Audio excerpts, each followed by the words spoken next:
Good afternoon, good evening, everybody, wherever you're tuning in from. It's Rod with Pow Group. Welcome back on The Pursuit of Wealth, your home for MJ stocks, crypto assets, and interviews. Going to get started with today's live stream momentarily. We'll give it another minute or so for people to join us, but we have an exciting update for everybody today. And I know a lot of people are probably at the edge of their seat looking at the MJ stock prices going up. So we'll get to it here shortly, and just sit tight and we'll get things kicked off here pretty soon.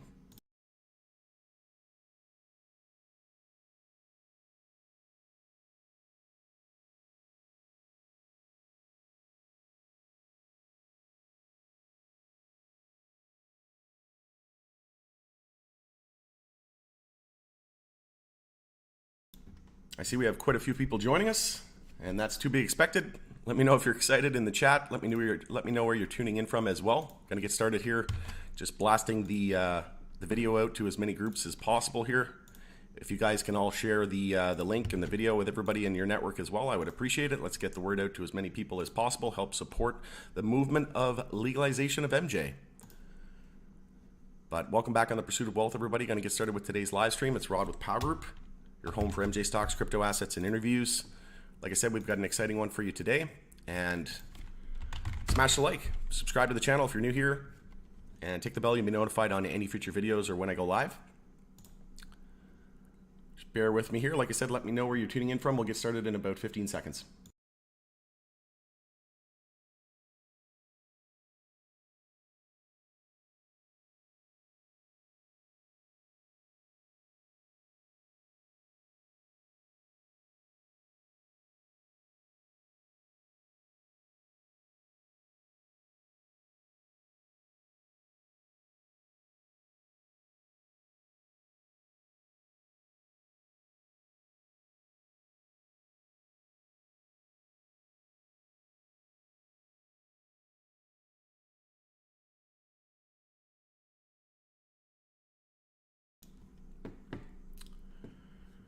All right, going to get started with today's live stream. We've got an exciting one for you today. So obviously, MJ stocks are going through the roof right now in terms of excitement, in terms of gains. We had Trulieve as the top gainer, up about 40% last time I checked, and Tilray was up about 30%, obviously coming off the news that Biden is going to pardon all prior federal offenses of simple MJ possession. And also we had Jim Cramer in the news shilling Tilray stocks, and he says that he likes it under the Biden administration.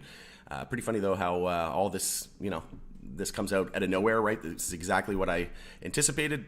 When we least expect it, we get something like this where stocks, they shoot up 20, 30, 40, 50%, maybe even 100% in a couple of days.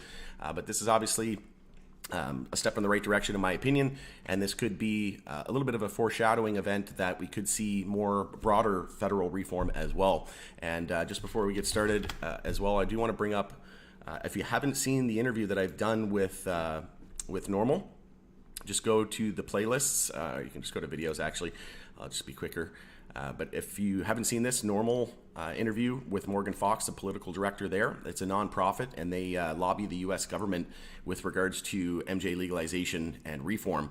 And that's a really, really good video. And like I said, he expected that we could see the possibility of safe banking. He said very possible that we could see that before the end of the year. So safe banking is something that we can look for as well. And obviously uplisting to the NYSE and the NASDAQ, that's going to be huge for MJ. But that's a pretty funny picture here in the background.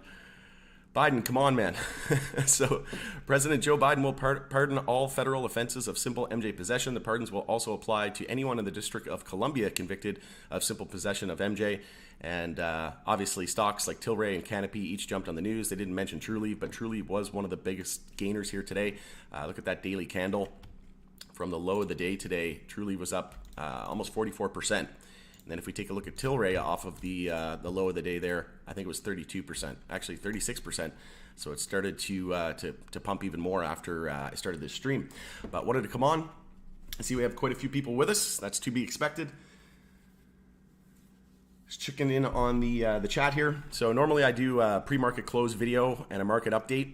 So a little bit of a different format here today. But like I said, we'll do a quick market update here in a moment, but I did want to make this video public, and I did want to make it centered around MJ stocks because it is MJ's time to shine today.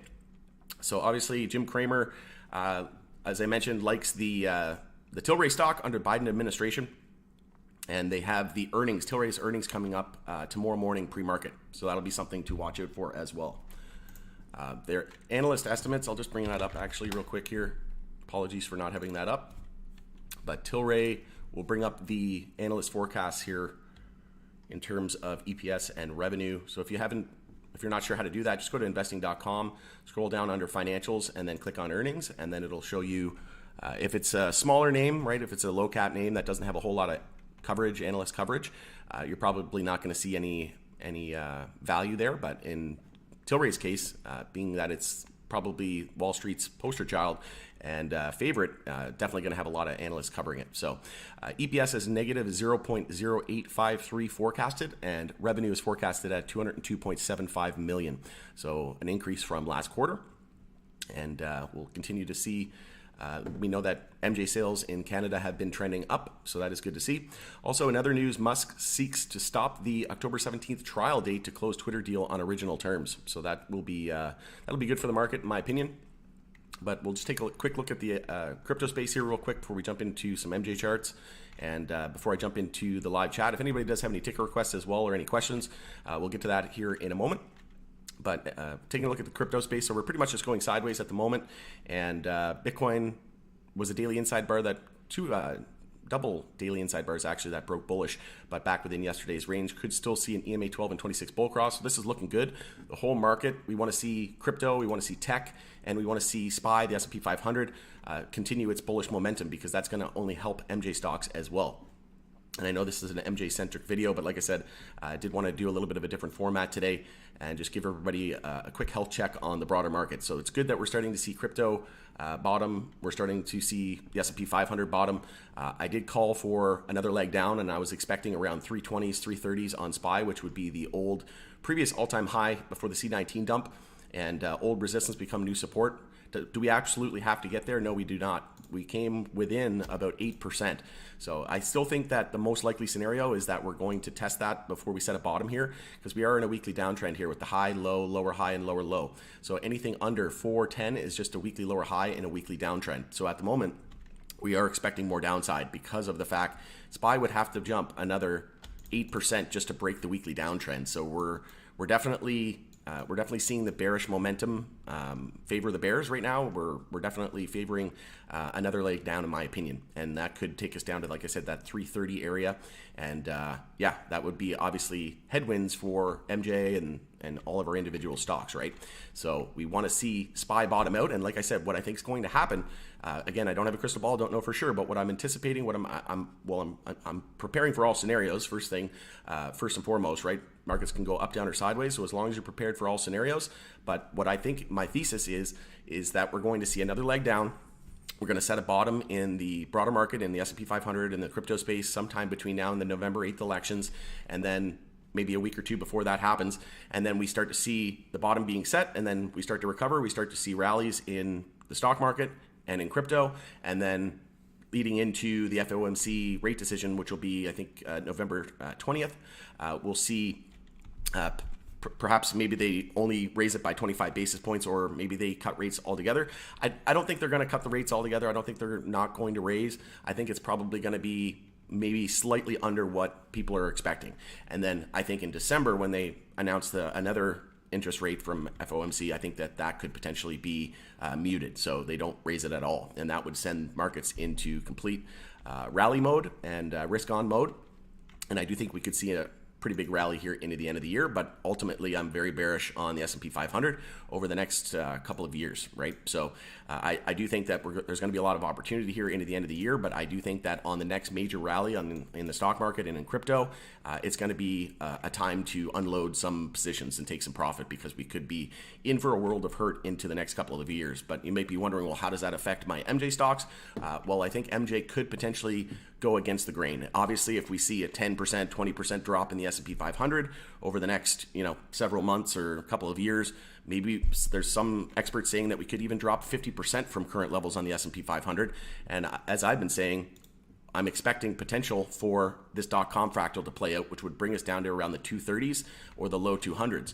So if a lot of macro experts are expecting 50% more downside, and the market just closed, SPY closed at 373, that lines up pretty well with what I'm thinking, right? That it's about 36% if we follow the .com fractal, and this time it's the everything bubble of 2022, right? So it's not just the .com bubble, it's the everything bubble. So 50% drawdown would bring us down to below 200. So again, I think that that's possible. I think that we could see 200 on the S&P 500, which would be about 50% of downside from here. So again, that would obviously hurt MJ stocks in the short term, right? If we see a huge fast move down, flush down, that would hurt MJ stocks. But I do think that MJ, once crypto and tech stocks top out and enter a bear market, I think we're going to see MJ enter a new bull market, and it's going to be one of the only sectors I think over the next couple of years that are really going to give a lot of value and return on investment because of the fact that we're seeing more broader reform. We're going to see safe banking more than likely here, potentially into the end of the year. Then I think if you haven't seen the video that I did as well, what is U.S. legalization going to look like? What will U.S. MJ legalization reform look like? Check out that video. But essentially, I do think that we're going to see some sort of safe banking, and then uplisting to the NYSE and the Nasdaq. Then after that, we'll get descheduling, and then after that, we'll see full-blown legalization. And like I said today, Biden pardons all minor, simple possession offenses. So again, this is another step in the right direction. Something I want to highlight as well is the dollar is gaining some strength back in the last day or so, starting the daily bounce, breaking the inside bar bullish, but we are at risk of a daily downtrend being confirmed now. That's the most likely scenario based on the range that we have and the lack of resistance here. So what we would look for is a potential lower high and lower low, and if that confirms, then the dollar will be in a daily downtrend. At that point, we zoom out to the weekly. We continue weekly consolidation, and it's all about the weekly and the monthly time frame. If we lose the weekly uptrend with a loss of 107.68, that would be a huge momentum shift to the bears, and that would be good for crypto and stocks and MJ as a whole, right? So if we lose the weekly uptrend, or if we confirm a weekly downtrend with a lower high and lower low, then we can zoom out to the monthly time frame, and we haven't really consolidated in 9 months, right? Oops. So it's been almost a full year since the dollar has consolidated. And that, again, lines up with my thesis that we could see stocks rally into the end of the year, because if we haven't consolidated in 9 months, nothing goes straight up in a straight line forever. We're due for consolidation. Look at monthly RSI. We're heavily overbought. We were at 81 on the monthly RSI. So one would think that over the next couple of months, 1 to 3 months, we're probably going to see monthly consolidation on the dollar. And that lines up with my thesis that we could see a massive rally in the stock market leading into the end of the year. So I do think that November, December is probably going to be when the dollar starts monthly consolidation, and we can look for a massive, massive move in the broader stock market. So Tesla, daily inside bar, daily downtrend, very, very weak. This thing's probably heading to $200 in my opinion. But just take a look at some of the movers and shakers here on the individual stocks. So JSDA, NEO, and NEXE leading the decline on the bull list. We have CWeb, Hood, and SMG. So getting into Tilray. Oh, wow, we're up again, up to $4 here after hours. So next resistance on deck is 419 and then 452. And we did confirm, we had the early signal here too. So we had the daily uptrend confirm on Tilray. We had the low, high, higher, low, and higher high. So as soon as we broke 303, that confirmed the daily uptrend, because that gave us the low, the high of the bounce, higher low, and then a higher high. So once we broke 303, that gave us our higher high, and the daily uptrend was confirmed. So again, great play there. Massive volume today. Not the most volume. The most volume was back in March when we had like $2.4 billion traded in one day. But today the volume is 79.68 million. Just want to make sure that's correct. Yeah, 79.68. So we'll just do a quick calculation. We'll just round it up to 80 million. So 80 million shares times an average price, we'll say, we'll just do 380. So about $304 million traded today. So not that huge, but we're starting to see increasing bull volume here on the weekly as well. And like I said, we have earnings coming up tomorrow morning pre-market. So all eyes on Tilray tomorrow. I'm not too worried about Tilray earnings because, like I said, when we're in a bear market, when we're in this brutal of a bear market, excuse me, we can't really rely on one, even though it's the leader in the space. Yes, I understand that. But because of the fact that the whole sector, not just licensed producers in Canada, not just MSOs in the US, not just the producers north and west of the border, it's also retailers, ETFs, everything's in a bear market, right? So we needed something, a catalyst that was going to lift the whole sector. And that catalyst was something like safe banking or MJ reform. And this is exactly what lifted the whole sector, was a type of MJ reform, right? So that's exactly what I said, is we're not likely going to see one individual earnings report move the whole sector 20, 30, 40%, maybe not even 10%. Tilray would definitely pop, right? If we have really, really good earnings, Tilray could pop 10, 20%, but that's not going to lift the whole sector out of a bear market, right? When we're this beaten down. And any pump that Tilray did have would probably be faded, right? Because of the fact that we would still be in such a massive downtrend and bear market. So this is exactly what I was talking about. We needed a sector-wide catalyst, and this is our sector-wide catalyst that we were all waiting for. Well, one of them, well, a lot of people probably didn't even see it coming. So the next one's going to be safe banking, right? And then if we get more fuel to the fire and we have good earnings from Tilray, then even better, right? But this is good. Now that we have this positive catalyst sector-wide, now the earnings matter a little bit more to me, right? Because now we have the momentum on our side. So this is good. I'm liking what I'm seeing. Smash the like if you're excited. PSDN, Tilray, and VLNS leading the bull list today. On the bear list, we have WIB, NOVC, and Huge.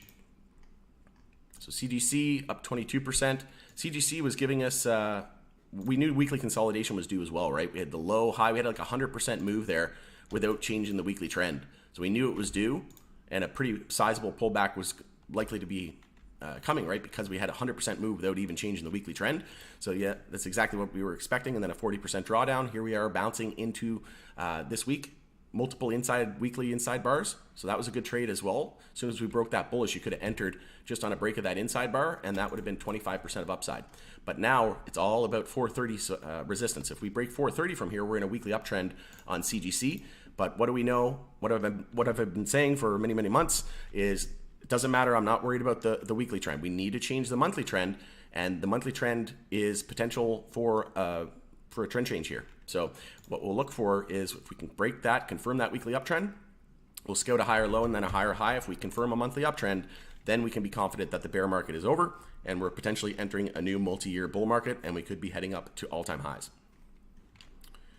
But taking a look, Hexo had a decent move today as well. Also, Hexo confirmed a daily uptrend. So we had the low, high, higher low, and higher high. So again, the more names that are confirming their daily uptrends, the better. And CGC confirmed one as well with the low, high, higher low, and higher high. So we had a little bit of an early signal. I mentioned yesterday to private POW Group members that CGC was one of the strongest, having confirmed the daily uptrend and closing over its resistance here at 305. And then today was just a buying opportunity. When we started daily consolidation, that was a great buying opportunity on that daily higher low because we were still in a daily uptrend. You could have set your stop below the low at 272. That was a great swing trade opportunity. And if you just did that, entered here with the stop below, you were essentially risking, oops, let me just get my tool out here. So with a stop below that, you're essentially risking about 7% to make upwards of 25 to 30%, right? So those are some good risk to reward opportunities. And we could still see an EMA 12 and 26 bull cross on CGC. So insinuating more upside from here. Same thing with Trulieve. So Trulieve, massive move. Trulieve was a bit of an odd one. We didn't confirm. We were just basically sideways. Look how sideways we were for many, many days, right? Like a whole entire week of trading. We were just sideways, and then out of nowhere, we got that move. And that's just how it goes sometimes, right? With news, we can't predict the future, but we're still nowhere near weekly resistance there at 1977. And Trulieve earnings tentative for mid-November. We could still see an EMA 12 and 26 bull cross there as well. But in terms of the bull list, wow, excuse me. Just one sec, guys. Still getting over a little bit of this cold here, pretty much 95%, maybe 95, over 95% better now, but still traces left of it in me. So bear with me here. But yeah, wow, look at acreage, 81%. So from the low there, 55%. LOWL, AYR leading the bull list today. Were there any bears? Nope, no bears. That's what we want to see. Roast those shorts. But MSOS, wow. See, this is what I'm talking about, right? Like people, a lot of people were saying MSOS, you know, you're better off just buying individual tickers. Well, you know, that could be true, right? Individual names like Acreage ran 81% today, but look at MSOS. It's an ETF, and it was up 33% today, right? And we confirmed the daily uptrend as well with the low, high, higher low, and higher high. So it's looking really, really good. And when something's beaten down this much, right, it doesn't matter. And like I said, when you get a sector-wide catalyst, this thing's going to fly.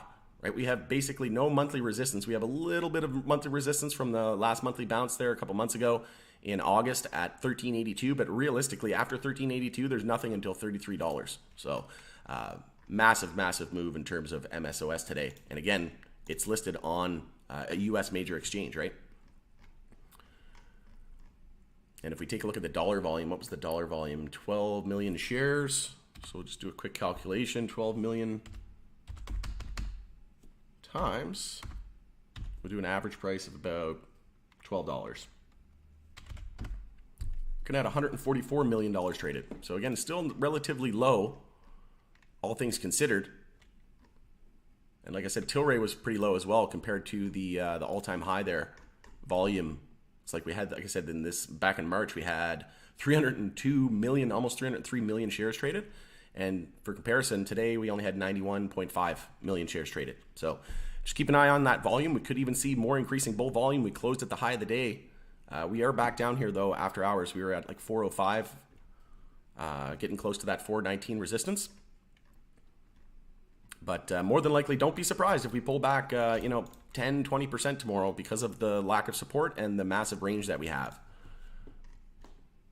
We zoom into the shorter term time frames. Yeah, we don't even have any support at all on the shorter term time frame. So don't be surprised if we pull back to 350, maybe even 325, because we know that we're extremely overbought. But these are the times where you need to have a plan, right? Because things could just keep pumping. They could keep going and going and going. People are looking at it and they're saying, okay, the next pullback I'm going to enter, right? Because they were sleeping, or maybe they sold and they bought something else. They're getting tired of MJ and now they're scrambling, right? So now's the time where people are going to be scrambling, and it could very well see 2 or 3 days of massive volume and pumping, right?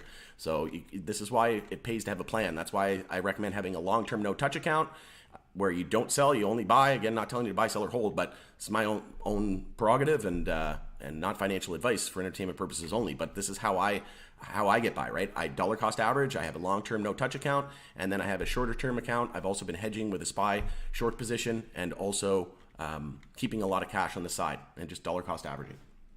But pretty exciting day in the markets. This volume is nice. Yeah, you bet, Eric. I agree, but like I said, not the most volume that we've ever seen.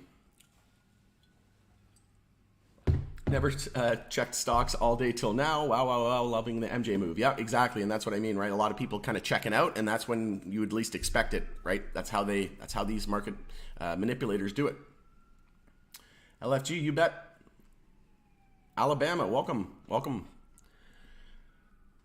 Muskoka, nice. Excited AF, and thanks for going live, Rod. You're welcome. No problem. I enjoy coming live, so yeah, it's great seeing. We got almost 50 people here on the live stream, so thanks everybody for tuning in. Appreciate it. Appreciate the support. Smash the like, and we'll help get the movement of U.S. legalization, the word out. We'll help reform the industry, and there's a long ways to go. We can't do it all by ourselves. So the more people that we have working towards this common goal, the better. Same here. My group who I got into Hexo all text me asking what's happening. Okay, like your group of friends. Okay, I got you. Yeah, so that's what I'm saying, right? It's when you least expect it, right? You want to be buying when nobody's talking about it. So congratulations on buying when nobody thinks MJ's cool, because quite often that's the time to do it. Tuning in from Texas as well. Very nice. Let's go high tide. Yep. So let's take a look. Actually, I never even saw high tide. What did high tide do? Probably not too much. Yeah, 7%. Keep in mind it's a retailer, so it's definitely a good company. Don't get me wrong, right? But we are in a daily uptrend as well with low, high, higher, low, and higher high. So it's looking good. I did have a target of $1 on high tide. We came pretty close to the weekly bear flag target that I've been looking for at $1. Again, doesn't mean we absolutely have to get there. We came pretty darn close. We came within 24%. So bear flags don't always play out to the exact penny or dollar, right? But it could, right? Look at CGC, right? CGC hit its bear flag target that I had, and then some. So I was targeting 233. It hit 213. Yeah, 213. So just because it's targeting that doesn't mean it's going to hit that and only that, right? In this case, it dipped below it, and in high tide's case, it didn't even get to it yet.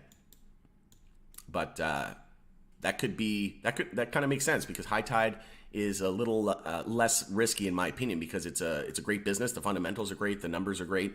One of the best companies in Canada, actually. I think it was like top 300 upcoming growth companies or something like that. It was voted. So yeah, High Tide's great, but obviously a name like High Tide probably not going to get the brunt of the move on a sector-wide catalyst, right? You're going to get the names like the producers that are listed on the NASDAQ and the NYSE, right? The MSOS of the world. That's where the dollar volume is going to be, right? But in terms of CGC, let's take a look at CGC because quite a bit of volume actually today. Yeah, so CGC definitely got the brunt of the volume today. We had 35 million shares traded, so 35 million times an average price of, we'll say 370, $129 million traded. So no, still not that much volume in dollars. Look at it on the weekly time frame here. So we're getting close to matching some records there, but usually volume precedes price as well. And look at the volume over the last few weeks or the last few months rather. So volume is starting to really pick up. And here we are, looking at changing the weekly trend. If we can close a weekly candle over EMA 26 as well, which is that white line, look at it. We were riding it as support here back in the highs when we were up at 55, what was it, $56? Yeah, $56, the high of February 2021 bounce whenever we had that massive rally from the Democrats taking the Senate, control of the Senate. But once we lost that, we had the bear cross here with the yellow coming down through the white line. That's the 12 EMA coming down through the 26. That's called a bear cross. So once we confirmed that bear cross, then we even came back, kissed it, confirmed it as resistance. The time to exit there, in my opinion, was when we lost that low there at $21. You never look back. But resistance, resistance, resistance, resistance, resistance.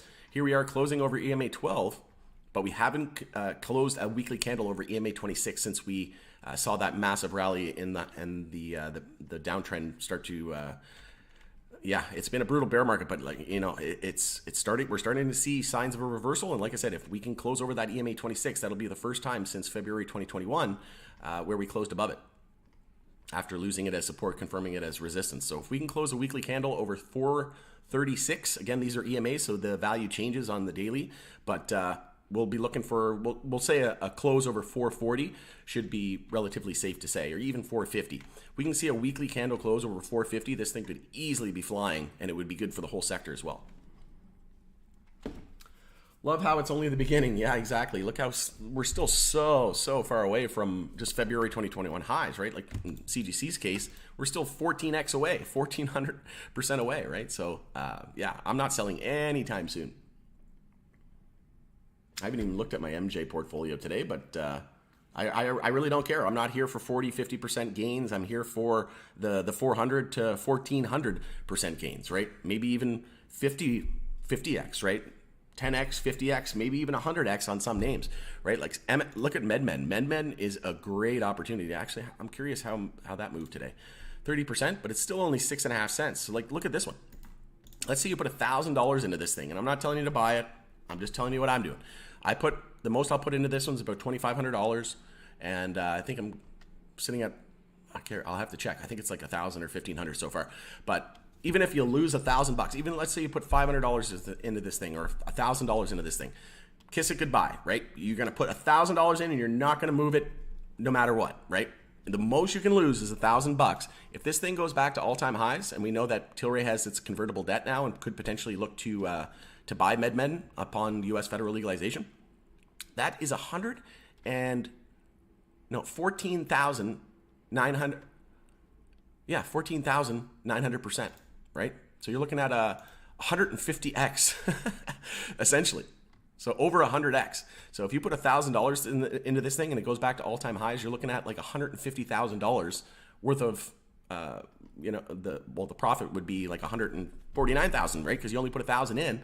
So like the most you can lose is 1,000, and the limit is really the sky's the limit, right? So you can make for every $1,000 you can make $100,000, $150,000. If this thing just goes back to all-time highs, what if it goes to even new all-time highs? Or what if Tilray buys it and it converts into Tilray shares, and then Tilray goes back to all-time highs, right? So we just never know. We need to see that U.S. legalization.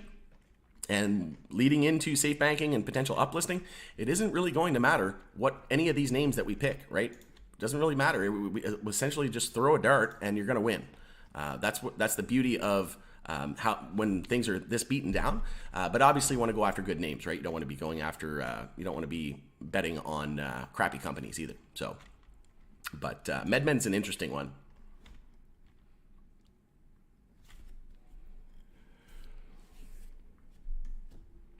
Finally, you bet. Come on, Tilray.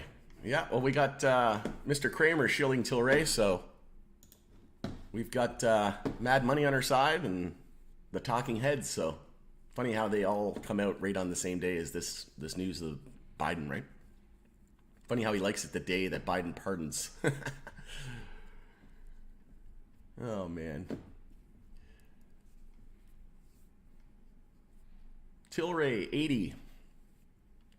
AYR up 53%. Yep. So the names in the US doesn't take very much dollar volume to move them, right? Like look at Acreage up 81%. What was the volume today? Like we know Tilray and CGC had like 130, 140 million dollars traded. We only had on Acreage, we only had 6.84 thousand shares traded. What? That's insane. So 6.84 thousand shares times 90 cents. What? That doesn't make any sense. Like only a few $1,000s traded? Let's take a look at AYR here. Okay, this is a better one. So 473,000 shares traded times average price, we'll say $5. So this one only had 2 million traded. $2 million. $2 million US dollars traded on this name, or well, I guess this is on the CSE, so Canadian dollars. So yeah, not even. So like 2 million, a little less than 2 million US dollars was traded on AYR, and on a name like Tilray and CGC, we had like 100 and some million US, like 129 million, I think it was on CGC, right? So way, way, way more. So if we just do 129 million divided by 2 million, there was 64 times the amount of dollars traded on CGC compared to a name like AYR, right?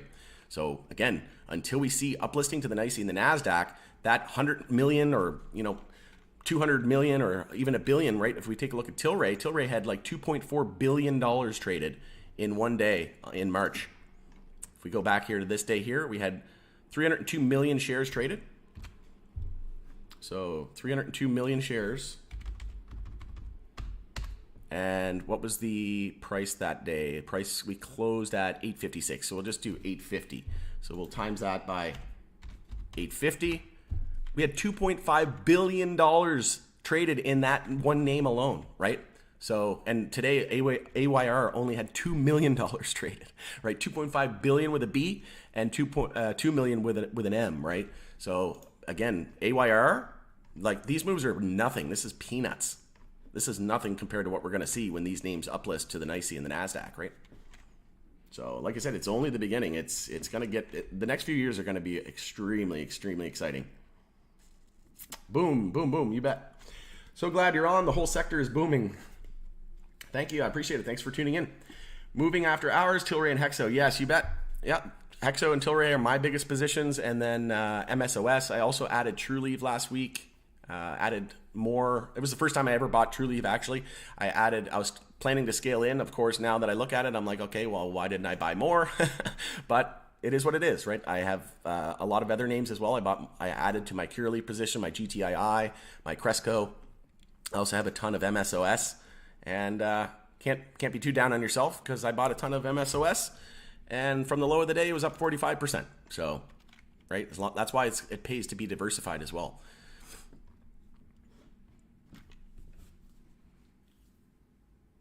Thank you, God, for Tilray. This news is just getting out. I love it. Yeah, you bet. Yeah, let's just take a look. Tilray after hours. Tilray after hours.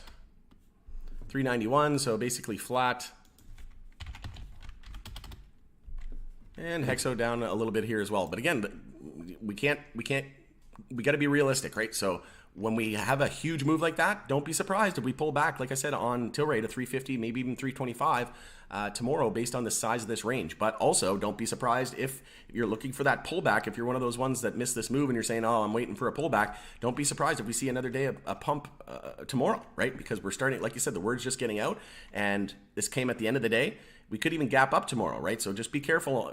Don't get caught with your pants down kind of thing, because if we do gap up tomorrow, they're going to probably trap a lot of people, and then we could easily see 10-20%. So this is why I say all the time, have a plan, right? Have a long-term no-touch account where you're just dollar cost averaging and you're buying when we're at all-time lows, and a lot of names are testing all-time lows or setting new all-time lows. That's the time to be buying, right? It's not the time to be buying when Biden pardons, right? Again, time in the market when we're at all-time lows and setting new all-time lows in a sector that has been this beaten down with so many catalysts, it'll only ever be legalized once. It's just time in the market is way better than timing the market, right? If we were up here at $60 or $70 when we were, heavily weekly overbought, then I would have said, okay, timing the market is probably better than time in the market now. But if you're long-term, in your long-term account, I still didn't sell, right? My long-term account, I still wasn't selling my MJ positions, but I was selling in my short-term account, right? Granted, I bought a lot. I bought that back. I reloaded cheaper, was able to increase my shares, bought it back a lot sooner than I should have, right? No one thought that Tilray was going to drop like 96% from the highs there, but it is what it is, right? And like I said, I'm prepared to wait multiple years for my MJ ROI, right? I'm not here for 50 to 100% gains, even 1,000% gains. I'm here for the 20 to 30 to 50x minimum, right? And that's why I say have a long-term account as well. But don't be surprised if we pull back. There could be two scenarios. Well, there's three, up, down, or sideways, right? So what could happen, in my opinion, is based on the news coming out this late in the day, we might even see a gap up tomorrow, right? Get euphoric, get extended. We're still not daily overbought yet on the RSI either. So we could see a gap up tomorrow, one final push, and then maybe we go up another 10, 15%, and then we get the pullback that we know that we're looking for that's inevitable, that's going to happen. But again, just have a plan. But don't be surprised if we gap up, we pump another 10, 20%, and then pull back, 20 to 40%, because that could happen, right?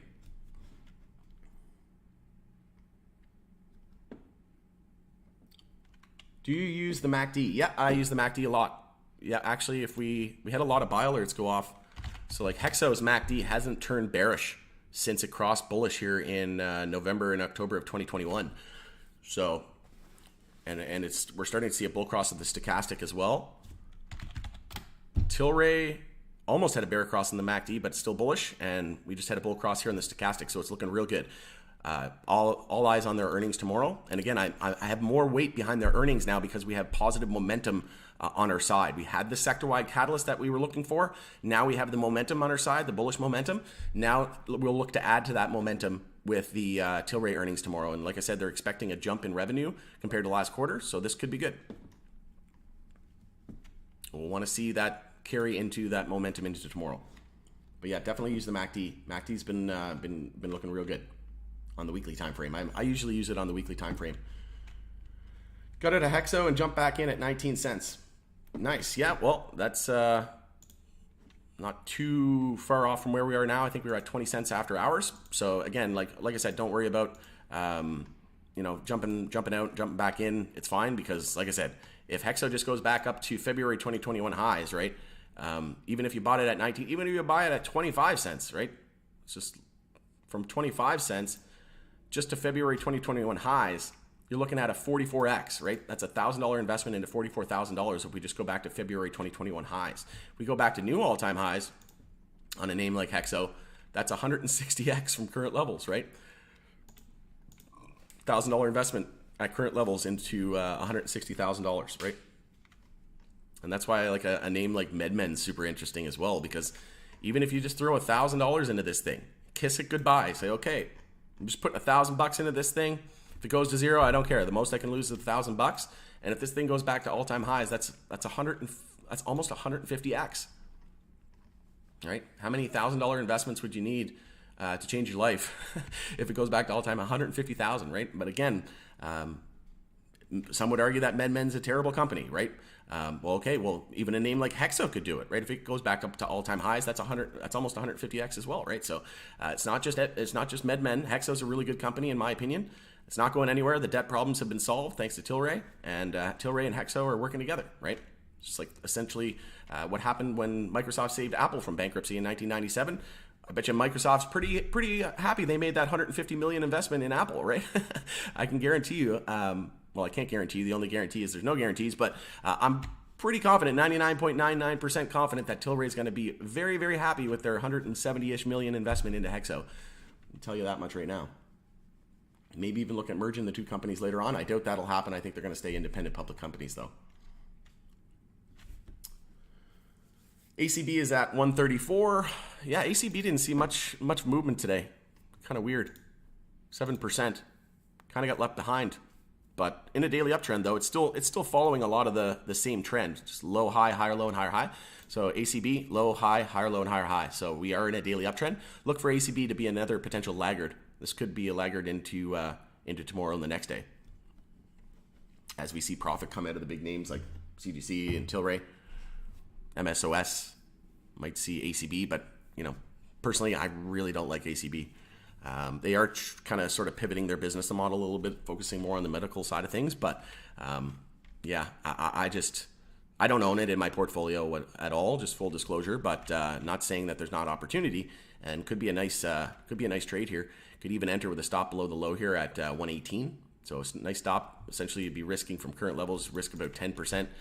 To make upwards of 20 to maybe even 30+%, right? So, yeah, definitely a laggard. Hello, Rod. Do you still have SPXS position? If you do, when are you going to sell it? Great analysis and trying my luck on Monday if I will be the winner. Thanks. Keep it up, brother. Thank you. I appreciate it, Jatinder. So, yeah, no, I don't have any SPXS at the moment. So I sold it. I was all out of it. I mentioned to POW private members that I was all out of SPXS. Because we were at weekly support, we were at weekly support on SPY here. So just taking a look here, 360. We hit a low of 357.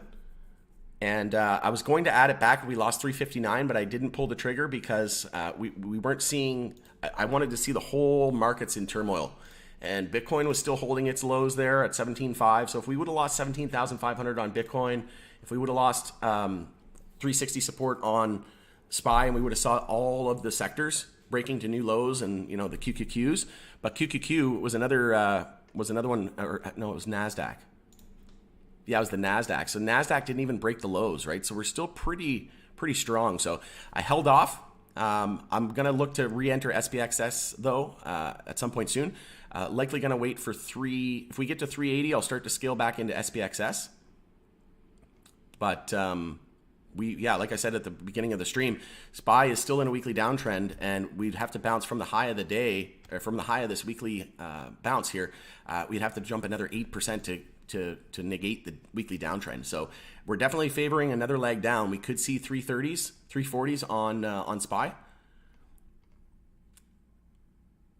So I'll keep everybody posted, but yeah, I'm all out of SPXS at the moment. Just waiting for direction.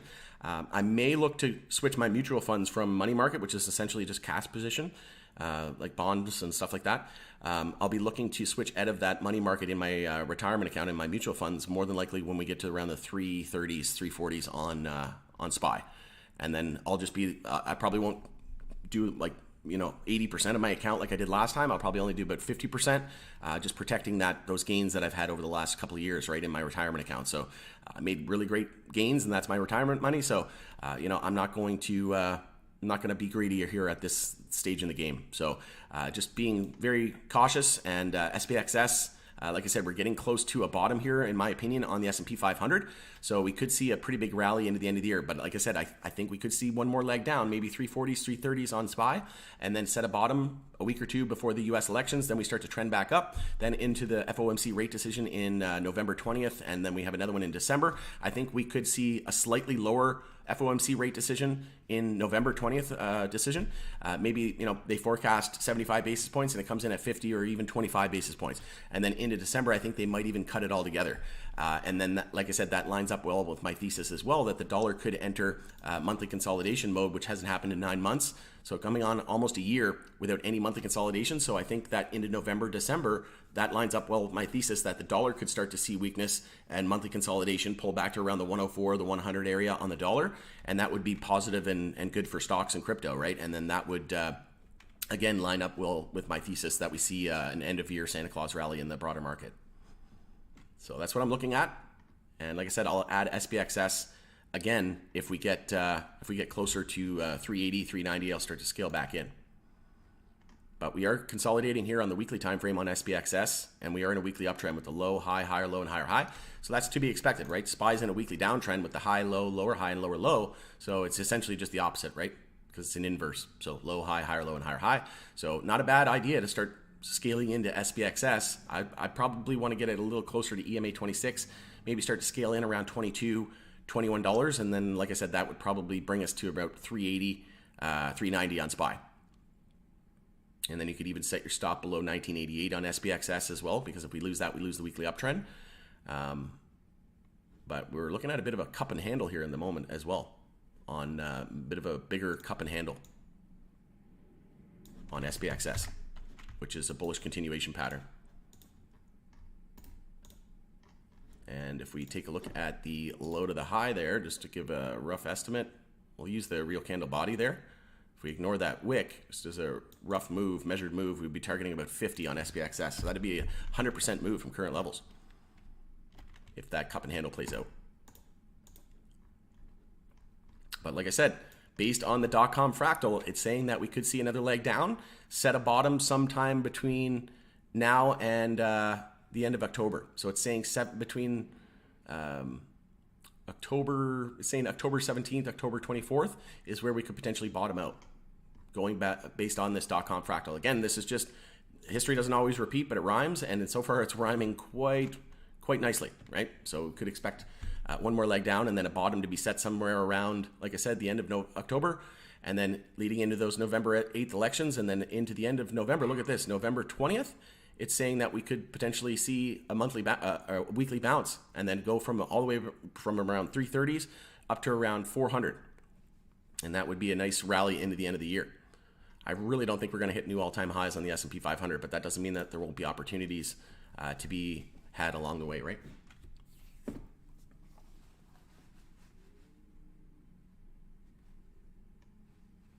Do you like GRWG? I don't own any. I think it's a good play, right? It's a good diversification play. You know, again, it's like picks and shovels, right? So the gold rush wasn't necessarily just the people that were digging for the gold that made the money. It was the people selling the picks and shovels to sell to the people to go look for gold, right? So GRWG is like the picks and shovels of the world.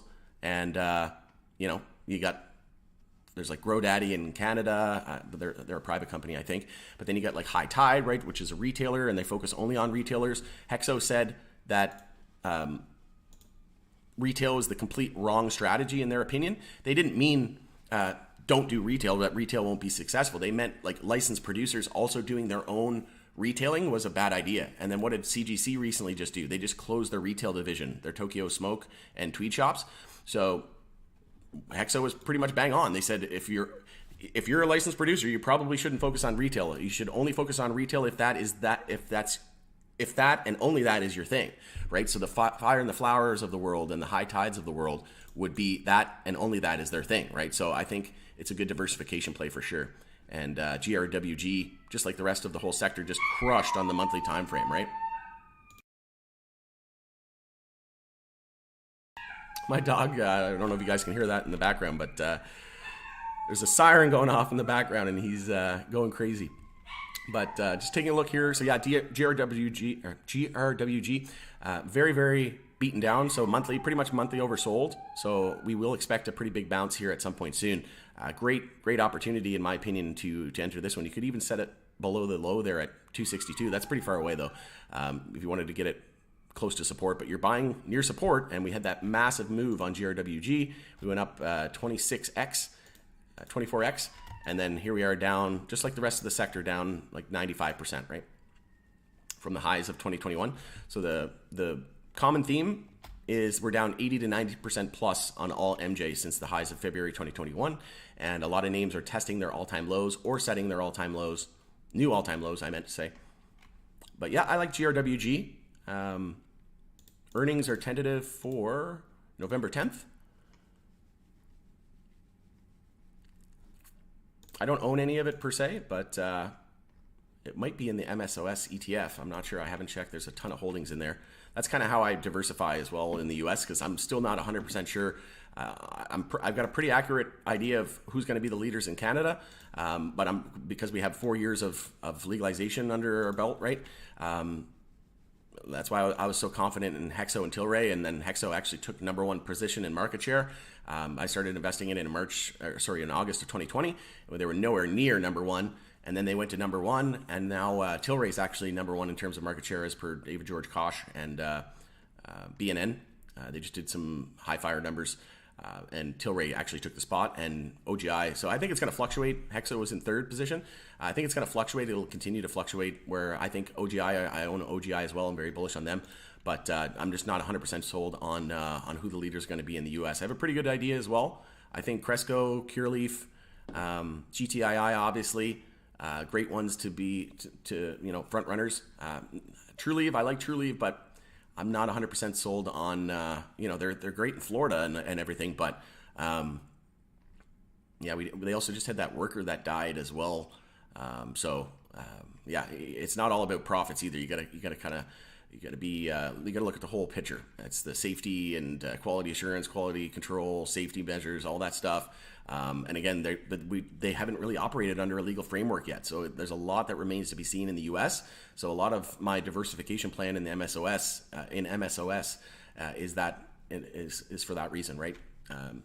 Is to be diversified. But I do own some individual names, but I own way more MSOS than I would like a Cureleaf or a Cresco in terms of dollar volume, right? But GRWG, a great diversification play in my opinion as well. Hexo volume is insane. I mentioned the volume wasn't too earth-shattering, right? Tilray had only like a couple hundred million dollars traded today, and then back in March it had $2.5 billion traded. But for comparison's sake, Hexo, the daily volume's nowhere near an all-time record. So just for comparison, Hexo had 14.6 million shares. So 14.6 million times, we'll say an average price of 21 cents. It only had $3 million traded today. And Canopy had like 130 million. Tilray had like 200 million or something like that, I think it was. So pretty low comparatively. But yeah, nice to see that the volume's starting to pick up. And then if we zoom out to the weekly time frame, breaking last week's volume as well. So we'll want to see continuing weekly increasing bull volume. Tilray is breaking the news. I'm not sure what you mean by that. Tilray is breaking the news. It almost hit 100 million on volume. Again, still nowhere near that volume we had back in March, though. 134 million shares traded this week. And then back in that week, we had 708 million. So again, daily time frame, the most volume ever that day was 302 million shares, which was like $2.5 billion traded. And today we had 92 million shares. So pretty big far cry off from that back in March. But this is what we want to see. I agree, you bet. This is the first time I like what Biden says. Inverse reverse Cramer. Yeah, there's a new ETF that just came out. There was a Twitter page, I think, that was an inverse call out to Cramer's picks, but there's actually an ETF now. Inverse Cramer ETF. Tilray will be a beast. I agree. Oh, he's now a fan of Tilray. Yeah, you must mean Jim Cramer? Yeah. Yeah, of course he's a fan when the stock pumps 40%, right? Guy's a freaking joke. Tilray smack 500 on us. I'm retiring.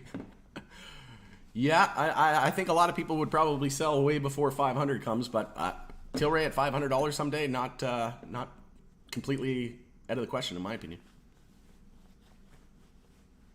If I get a pullback, then I'll add more to my 19 cents and lower on Hexo. Yeah, exactly. And that a lot of people are going to have that mentality over the next few weeks and days. They're going to be having that mentality that, on the next pullback, I'm going to add. But just be aware that now is the time where we could potentially see prices get, pumped, continuously for a couple of days. And that pullback that you're looking for never happens. Then you get FOMO, fear of missing out, and then you end up buying higher. And then that pullback of 10, 20, maybe even 40% comes, and then you're scrambling and you're getting chopped around, right? And that's why I say have a plan, right? So you already said you bought some Hexo back, so the fact that you own some is good because you have some skin in the game. But yeah, if we get another pullback, which could happen as well, we just pumped 40%, so we need to expect a potential of a 10-20% pullback tomorrow with no support, even on the shorter term time frames. But don't lose sight of the fact that we could pump as well, because this news did break at the end of the day, and it's a pretty big catalyst, and we could even see safe banking and things like that. But don't be surprised if we do. It's anybody's guess at this point, right? We could keep pumping for the next day or two, or we could pull back 10-20% tomorrow, right? But that's why I say have a plan for both of those scenarios, and that's why I dollar cost average and have a long-term no-touch account as well, where I was buying Hexo at 17 cents and 16 cents, and then I was buying Tilray at $2.80, right, and CGC at $2.25, right?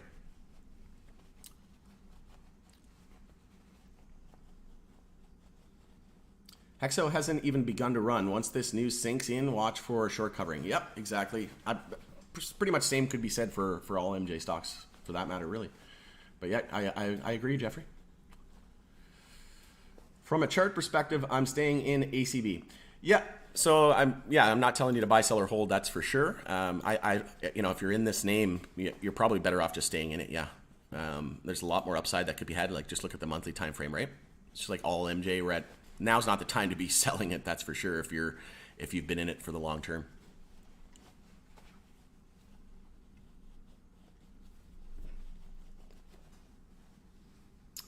Damn, what's going on? Hexo flying. Yeah, this is what's going on. So Biden pardons simple MJ possession offenses. Also, Jim Cramer shilled Tilray. On the day, everything pumps 40%. Go figure. He didn't like them though when they were, down at near all-time lows. He only likes it whenever it's pumping 40%.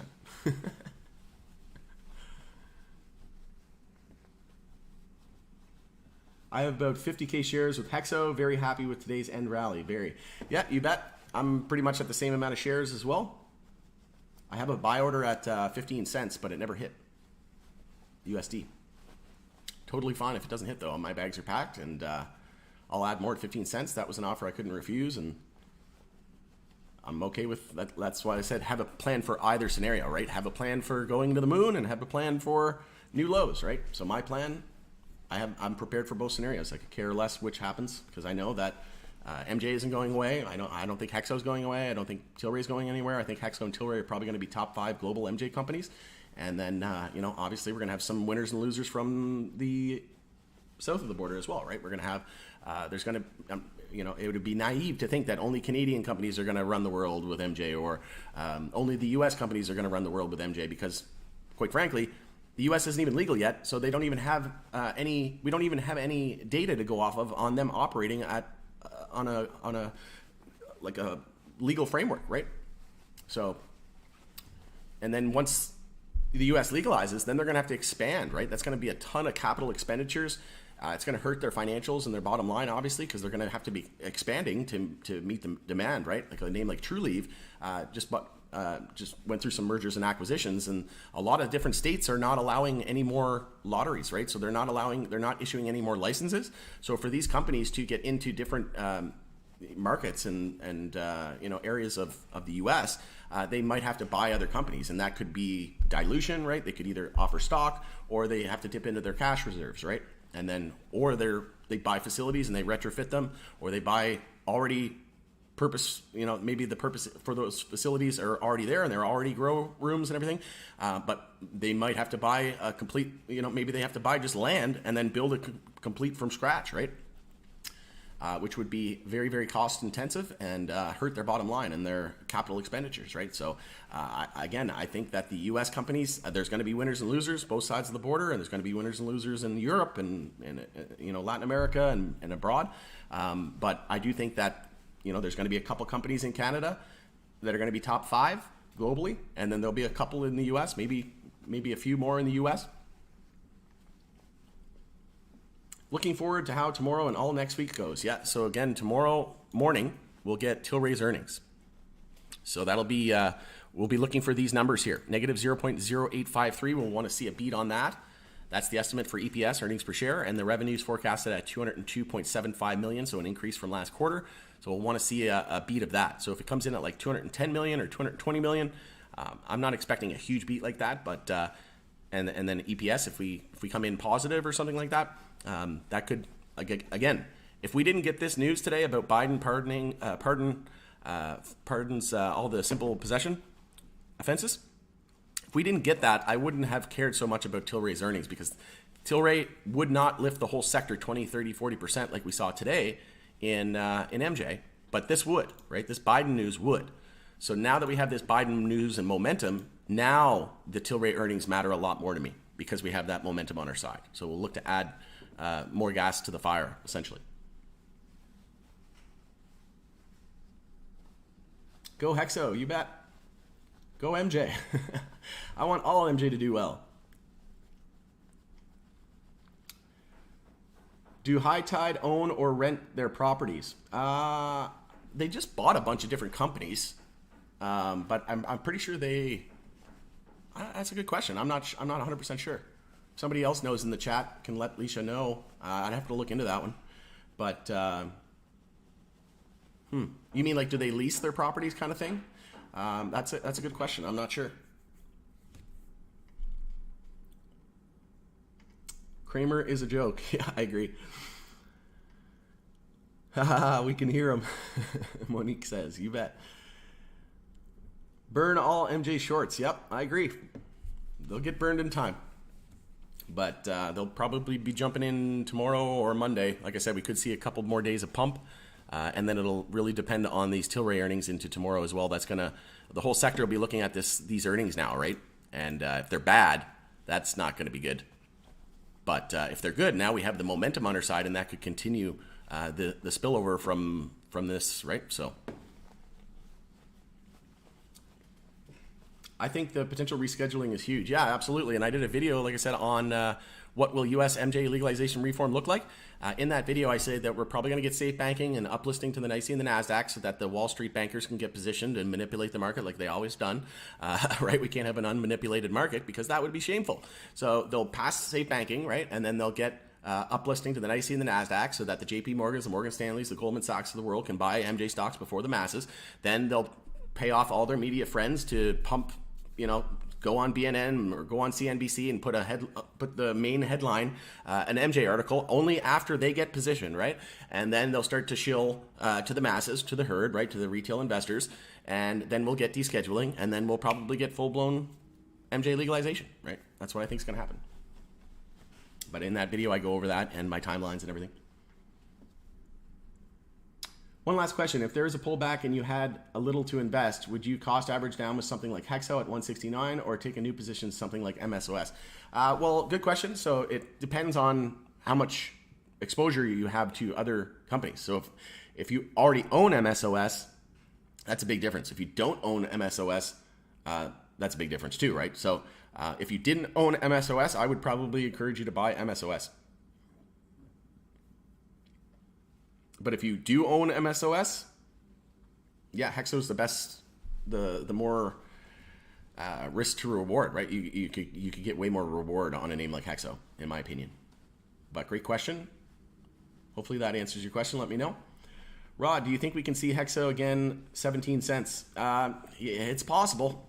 We were forming a pretty good base there for a while, right? Like how long were we around 17 cents? Like 4 months. Yeah, so basically 4 months of basing at that 17 cents. This could be our bottom, right? And now that everything's pumping 20, 30, 40, 80, 100% in a day, it's looking like the bottom could be in. But again, like I said, SPY could see one more leg down before we set that temporary bottom, and then rally into the end of the year is what I would potentially expect. So yeah, it's possible, right? Anything's possible. Like, that's why I say have a plan for all scenarios. That's why I was buying Hexo at 17 cents. I was buying it at 20 cents. I was buying it at 25 cents, just adding dollar cost averaging and being prepared, right? And I have another, like I said, I have another order in for Hexo at 15 cents, but it hasn't hit yet. But again, I don't care if it hits, right? Because my bags are packed. I've got over 50,000 shares, a little over 50,000 shares of Hexo. So I'm okay if we go back to new all-time highs, or I'm okay if we go to new all-time lows, right? I have a plan for both scenarios. So realistically, just as long as you prepare for all scenarios, that's really all we can do, right? We can only control what we can control. I finally bought my first crypto coins, XRP. Nice. Baby, I'm on to the moon. Yeah. And if anybody is wondering how you can buy XRP, if you're in the States, a lot of exchanges have delisted it, obviously, because of the Ripple and SEC lawsuit. But if you want to go here, click on, go to my Power Group YouTube channel, click on About, and then there's a link here, affiliate link. I am affiliated with them. So you click on Uphold, and Uphold is one of the only exchanges in the US on XRP, is another one as well, but I highly recommend Uphold. And they pretty much sell everything as well. You can buy like precious metals and 200 plus cryptos now. So highly encourage checking out Uphold. And then you got to get yourself a Ledger Nano S, or Plus, I guess is the new one there. Nano X is probably the best one I recommend. But again, I have another referral link there, an affiliate link for Ledger Nano. And this is essentially, it's just like a little USB device, and you manage it yourself. You're custodying the assets, right? So you're not leaving it on an exchange. If you leave it on Uphold, you're at risk. It's Uphold's keys, right? They're managing your private keys. So it's their crypto technically. But when it's on a Ledger or a Trezor or something like that, I recommend Ledger. You're in control of the private keys, right? So just make sure you protect yourself and be very careful with scams. I see a lot of scams, phishing things going on right now. So just be very, very diligent with that. If anybody tries to say any free, get free XRP or whatever, just friggin' delete it. Like, you don't need free stuff. Just buy some XRP and wait, and you'll probably be very, very wealthy, right? But yeah, I just did a video on XRP. Was it yesterday? Yeah. The road to $28, $100, and I overlaid the Bitcoin all-time high, all-time price history index over it, and there's some striking similarities. But yeah, I'm very, very bullish on XRP into the end of the year here and into 2023. Start wrapping it up. When's the earnings report? The earnings report for who? Do you mean Tilray? Tilray's is tomorrow morning. And we're expecting 202 million for revenue and negative 0.08 in terms of EPS. If you're talking about Hexo, Hexo is the end of October. I think it's tentative for the 28th, but it's due by the end of October. We haven't had a firm date on that one yet. Hard to believe MJ companies aren't turning a profit because the MJ place here in my town, the parking lot is always packed. Yeah, and there's a lot of different factors that go into that, right? All the government-owned stores are turning profits. Like, the only companies that are making profits are the government-run ones, right? Because they have a monopoly. But yeah, there's a lot of competition, right? There's going to be a lot of consolidation in the retail space as well, right? Because there's just so much competition. There's like almost 2,000 retail stores in Ontario now, and there's like almost 1,000 here in Alberta. And we just don't need that many. But yeah, that'll all change very soon. The rising tide of MJ, you bet. Yeah, it hasn't even begun. There'll be a tsunami here pretty soon. I'd say we're the tippy top of the iceberg. Yep, I wonder if retailers are buying or leasing storefronts. McD's makes far more purchasing locations than they do selling burgers. Yeah, exactly. Yeah, that's a good question, actually. That'll be something that we'll have to look into. Great question. I did see Hexo drop last month below 17 cents to 16.94 or close enough, and then it went back up to 17 cents. Yeah, exactly. Yeah, it was very, very short-lived. I think it was just like 1 or 2 days that it dropped down to 16 cents. Yeah, 16.5 cents. And then here's 16.7. So yeah, it was 2 days. 2 days where we briefly dropped below 17 cents. And we may never see anything lower than that again. It's possible. But it's possible we go to 15 cents, maybe even 10 cents. But I'm of the thinking that it's probably, the bottom's probably close, and we may never see these low prices ever again. Same with Tilray. And then same with like a name like XRP. I really doubt we're ever going to see sub 11 cents again from the, we hit 17 cents on that SEC suing Ripple. But I really don't think we're going to see anything lower than 11 cents again. I don't even think we're going to see lower than 17 cents again, to be honest.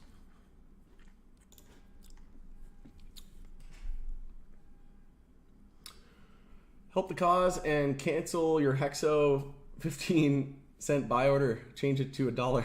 Yeah. Average up. Yeah, no, I don't need to buy any more on the way up. Like I said, I did a poll as well on my YouTube channel. I said, how much would your Hexo bag be worth if, oh man, I have to go. Oh yeah, and just a reminder, folks, if you haven't gone into this giveaway, just go to my PAL group, click on community, and then go here. I'm giving away a gold membership, so an annual membership to the PAL group private community. You just click on this link here and just drop a comment. We've only got, there's like 28 comments on that, so there's not that many comments, so you have a pretty good chance of winning. Just drop any comment, anything at all, and you'll be entered for a chance to win. I'm drawing that next Monday. I'll do a live stream where I pick the winner. But moving on here, so yeah, I do a lot of posts. So a lot of the social media platforms now, like Facebook and TikTok, they ban me because U.S. It's still federally illegal in the U.S., right? So I post everything now, like all the raw stuff, that like all these pricing and things like that, and products, new product drops and stuff. I post it on the community tab here on YouTube because they don't censor stuff. And I've already gotten my account flagged like multiple times on Facebook and been banned and stuff like that. So I have no interest in using those platforms anymore until they do something about it. But it's also just nice to have it all in one spot here on the community page. And yeah, it's just easier. So if you haven't subscribed or taken a look at that, I highly encourage you to check that out because I post there on a regular basis now. But yeah, how much will your Hexo bag be worth if you get back to $3 USD monthly EMA 26 resistance? So a lot of people are in the camp. I'm in the camp of 5%, 200,000 plus, and I'll be close to about 200,000. Someone commented on there, I think the other day, said their Hexo bag be worth 1.3 million, $1.3 million. And that's just if we go back to $3. Like, we were at $11 a year and a half ago. Right? Imagine how much that 1.3 million would be worth if it went back to $11. I meant both, and yes, thank you. Okay, cool. You're welcome. Thanks, Rod. I do have a bit of Cresco and Cureleaf in the USA. I think a new position in MSOS is wiser than averaging down at the moment. Yeah, I think so too. I think that's probably what I would do if I were in your shoes as well. Yeah. Thank you, Rod. I appreciate you for all you do. Thank you. I appreciate you too. It really goes both ways, like I said. Appreciate all the support and really appreciate your contributions to the live stream and all your comments. I was hoping Tilray was going to hit 250, but it's all good. Double bottom on SNDL, and it's just a good time everywhere. Yeah, exactly, right? There's no shortage of opportunity out there. SNDL, 23% today. Daily uptrend confirmed as well with the low, high, higher, low, and higher high. So just following the rest of the sector. And yeah, Tilray, all-time low is 243. We got to 265, right? So, I mean, that's pretty darn close. You're pinching pennies at that point, right? 9%, 5%. Like I said, when you're that beaten down, when we're down 96% from February 2021 highs and 99% plus from the all-time highs, you know, and getting it another 9 or 10% cheaper at that point, I would care less. Like I was going pretty heavy on Tilray over the last couple of weeks because I definitely wanted more exposure to Tilray. I still kind of want more exposure to Tilray, to be honest with you. Even after this 30% pump, I'll probably wait for at least a daily higher low, though, to scale in again. MSOS, I might look to add that one or two more times as well. Might even look to add some individual names as well. BAM was another good opportunity as well. What did we hit there? I think we got below 10 cents. Yeah, 9 cents. This is another profitable company, very, very slow, scaling very, very slow, focusing on key areas and just focusing on profitability, and slow and steady wins the race sometimes. But yeah, this is another small cap name that I really like as well. I love your honesty. You're a genuine person, and that's rare in this world. Thank you very much. I appreciate it. Yeah, well, that's kind of like the whole MO, right? That's the whole idea of POW Group is, my channel will grow as fast as it will grow based on me telling the truth. And, I'm not like most YouTubers where they just want views and they only talk about, the flavor of the week or what's cool and what's in. I quite often talk about things when they're not popular, because that's where the real opportunity is. As the saying goes, you can get rich in a bull market, but you can become wealthy in a bear market, because that's where the real opportunity is, right? Where the 1000x or the 10x or 100x opportunities are, right? The 1,000 to 100,000% gains, right? So I appreciate that very much. Like I said, it really makes it all worthwhile. And like I said, I'm here through the thick and the thin, and this is obviously an MJ-centric YouTube channel. So MJ Crypto being the second in interviews, that's something that I'm looking to incorporate a lot more into the channel, as well as interviewing with different MJ companies and CFOs and CEOs, things like that. Did another interview with Alex Voyer. He's the owner of Analyse Cannabis. And yeah, check that out. It's really good. He goes over his like 97 new product drops on the SQDC, so in Quebec. Really, really good interview with him. Love what he's doing for the industry as well. He's more geared toward providing products and services for the LPs, so the licensed producers here in Canada. But he does have best bang for your bud as well, so I encourage you to check that out. It's cool for retailer investors as well. But yeah, quite often is, like I said, most YouTubers, they only want to talk about things whenever they're popular. But being a retail investor myself, I know that most of the time you don't really need people shilling you things or giving you recommendations or posting videos in a bull market, because everybody's having fun in a bull market. It's the bear markets where I find the most value, right? Because that's when you might need the help the most, or the reassurance the most, or the level-headedness, right, the most. So I'm here through the thick and the thin, and I'm not going anywhere. I'll be here for many, many decades, probably the rest of my life. So I hope it's not just another pump and dump. Run my bags are so heavy for my bigger move up one day soon. Yeah, it could be another slow fade, but like I said, Tilray's earnings, that wouldn't be a catalyst that could lift the whole sector and run it 20, 30, 40, 100% in a day like we saw today. But this is, right, MJ reform. And that's what I've been saying for a while, is we need a sector-wide catalyst like MJ reform, whether it be pardons of simple possession, or safe banking, or uplisting to the NYSE and the NASDAQ, or descheduling, or full-blown legalization. That is what we needed to lift us out of this rut that we were in. But again, if we're not at a bottom yet, if it's still another few weeks or a few months out, who even cares if it's a year, right? It'll just be more time to accumulate, and just change your mindset, right? It sucks, yeah, prices being down low, and it's easy to lose interest and to get investor fatigue and things like that, and get downright frustrated, for lack of a better word. But just try to change your mindset. Say, okay, this is a gift. This is only ever going to be legalized once around the world, and MJ isn't going anywhere. It's medicine, right? Look at the amount of profit that alcohol and tobacco companies are making off selling poison. Now imagine what's going to happen in 10, 20, 30, 40, 50 years when they're actually selling medicine, right? And that is also an alternative to tobacco and alcohol. When we also see big alcohol and tobacco entering the space. Why? Because they are the ones who have the most to lose, right? Big pharma. I would just do some scalp trades, but my first buys are much higher levels that I want to clear before I can consider scalping in and out. Yeah, everybody's different too, right? That's why I recommend having a shorter term account and a longer term account. Have a long term with a lot less dollar volume or value. So you have an account that's long term, where you just buy, you hold, maybe you set a time date on it, maybe 5-10 years. Maybe you're going to wait till US legalization like myself. That's my long-term plan with my long-term account. But then you also have a short-term, you can even have 3 accounts, right? You could have MJ in a short-term where you're day trading. You could have short-term, a swing trading account where maybe you're doing weeks and months trades. And then you have another account where you're only buying and you're holding 5-10 years or until the US legalizes, right? I think that's wise. But yeah, everybody's different. Rod, before you go, what do you think of IMCC? It's an MJ company. Yeah, I can take a quick peek at that. IMCC.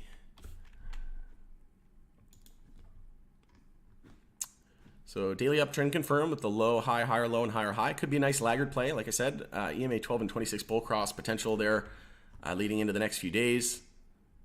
Weekly bounce underway, broke the weekly inside bar bullish. In terms of the monthly time frame, just like the rest of MJ, setting new all-time lows or testing all-time lows.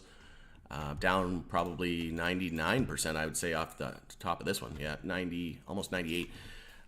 So yeah, it's a good opportunity. Obviously, at these levels, it says December 2nd tentative date for earnings. Still haven't started the monthly bounce yet, though. So if we break 47 cents, that'll be the start of the monthly bounce, and then we have no resistance until 83 cents. So this could be a nice laggard play and a nice swing trade. You could break, you could enter, you could even set a stop buy with a break of 47 cents. So let's say if we hit 48 cents, your stop buy triggers and it buys it, and then you could look to sell it 75% worth of gains if we just get to that next resistance at 83 cents. If we start to trend back up to these EMAs, that would bring us up to $1.47. So if we break that monthly inside bar and we test EMA 12 on the monthly time frame, that's 200% gains, right? So 2x. So this could be a nice swing trade.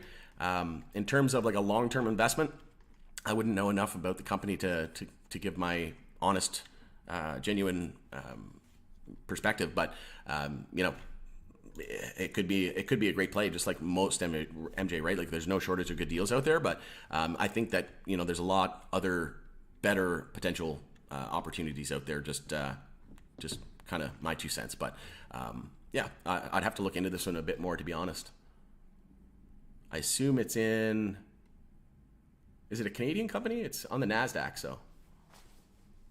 Or are they like a retailer or like GRWG? I'm not sure. Don't know much about this one. I'll add it to my watch list though.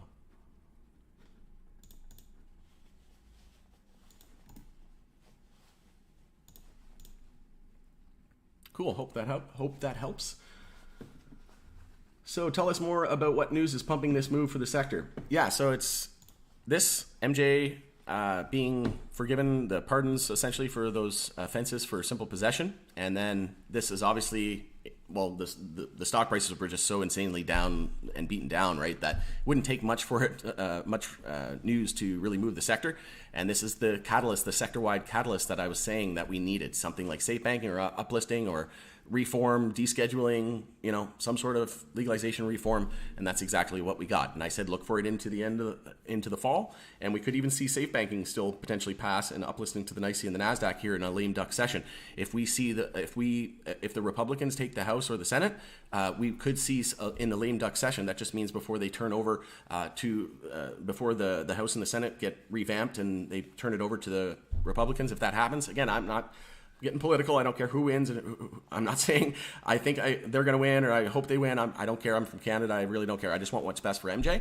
But that could be good if the Republicans take the Senate or take control of the House or both. Then in a lame duck session, the Democrats might be encouraged to, okay, well, we have this power for the next few months. We'll push through some MJ legalization, because they would come through on their promise as well, that when they got control of the Senate, right?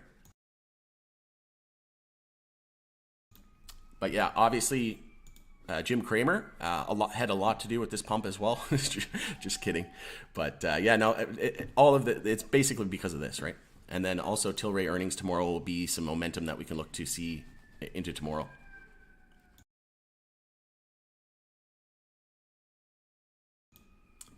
Israel company, founded in 1980. Oh yeah. That's a really old one, right? Yeah.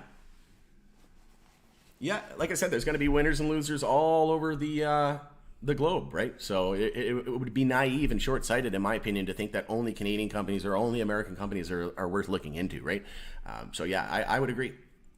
But one thing to keep in mind is that, Tilrays and the Hexos and, the Auroras of the world, they are focusing on Israel as well, right? So there's definitely going to be competition, but not to say that they can't find their niche or, be successful, right? There's going to be winners and losers all over the place.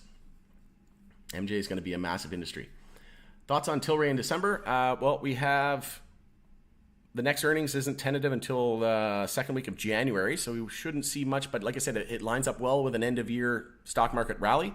And we could, like I said, in that lame duck session, or we could see, we don't know who's going to win yet, but it's favoring the Republicans at the moment. So if we do see that, it could be a lame duck session where we get safe banking, and that could obviously, again, add more fuel to the fire and just propel everything higher, right? So in December, I think we could see a massive rally in the stock market leading into that FOMC decision. There's going to be 2 interest rate decisions in November and again in December. I think they're going to start to turn dovish. They're going to ease off on the interest rates, maybe even not raise at all in December, and that would send the markets flying. That would bode well for MJ stocks. That would be a lot of tailwinds. And I think Tilray could easily make its way back up to around the $10 mark if that happens into the end of the year here. I only have one account and wanted to make smaller trades, but went underwater, so just holding and adding lower until better days. Now, as they age, they're becoming into long-term holds, which is good. Yeah, exactly. And, just having a plan, I would encourage you to try to have a plan too, right, before you enter trades, because it's easy to go all willy-nilly and, get caught up in emotions and things like that. So I would try, put the pen to paper as well. I encourage people to do that as much as possible before you even buy anything. Have a plan, have an exit plan, have an entry plan. Maybe you're going to scale in 3 different orders. Are you going to enter long-term? Are you investing, right? Trading is way different than investing. Investing, you're generally not using a stop loss, right? You're just buying and holding, and you're going to dollar cost average, or you're going to buy and hold. You have the amount of dollars that you can lose, right? If you invest $100,000, the most you can lose is $100,000. Or if you put 1,000, the most you can lose is 1,000. But the upside is unlimited, right? That's how like Mark Cuban's, the sharks and the whales, right? That's how they invest, right? When they do years and years of due diligence. Or maybe not years, but they do months and months of due diligence, and they hire teams of people to do this due diligence. And they say, okay, we have a thesis. We're betting big on this. We're going to put, a couple $1 million into this thing. And the most we can lose is a couple million, but the most we can make is the sky's the limit, right? They can make 200 million, right? Or maybe $1 billion off of it. But the most they can lose, their risk is clearly defined, right? So that's why I think having a plan before you enter is a really good thing to do as well. But definitely don't discourage. I trade myself from time to time as well, but personally, I'm more of a swing and investor mindset, especially with MJ being as low as it is. But yeah, gonna end it there. But like I said, everybody's different. Everybody, no 2-person situations are the same. So have a plan. It's totally okay to trade. And, if you're only buying and you're only going long, you're only getting half of the opportunity. You can short as well, right? Thanks for responding, and thanks for the news updates. You're very welcome. Thanks everybody for joining the stream. We still have quite a few dozen people with us after almost an hour and a half. I never really know how long these live streams are going to go from time to time, but they'll go as long as they have to, right? As long as everybody's getting the value, and that's the main thing. So thanks everybody.